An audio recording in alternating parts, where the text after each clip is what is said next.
I woke up long before the sun, my heart thumping with Christmas excitement.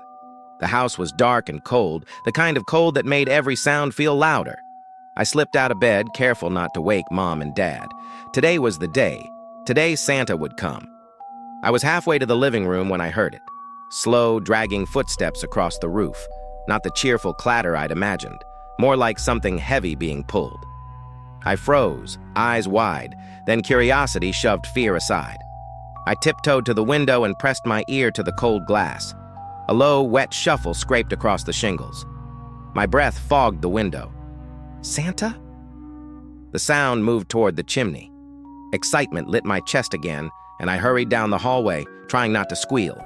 I crouched behind the couch, staring at the fireplace. A thick thud echoed from inside the chimney. Then another. The grate rattled. Something was wedging itself down. A long, pale hand slid out first, too many knuckles bending the wrong way, then a second hand, then a face. At least, I thought it was a face.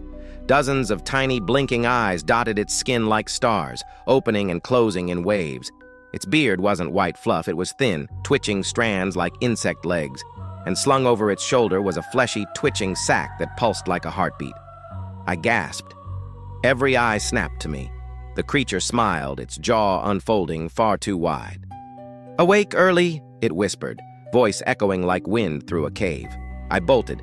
My socks slid across the hardwood as I sprinted down the hall. Behind me, the thing crawled after me, its limbs hitting the ground in rapid skittering bursts. I threw myself into my room and slammed the door. Something heavy hit the other side, rattling the frame. I dove under my bed. Its fingers curled under the door, nails scratching. The door creaked open. I held my breath, heart pounding so hard my ribs hurt. The creature stepped inside, its sack dragging, leaving a slick line on the carpet. One of its eyes dropped from its face, dangling by a thin thread, scanning the room. I inched backward. The floorboard squeaked. It lunged. I rolled out the other side of the bed and scrambled to my feet. Its hand brushed my ankle, slicing my skin like paper. I limped down the hall, nearly falling down the stairs.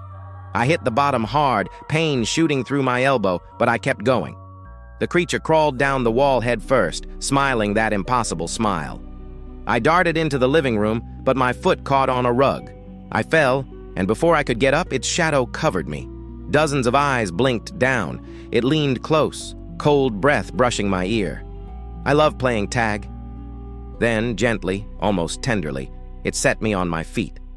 The fleshy sack bulged and writhed as the creature reached inside.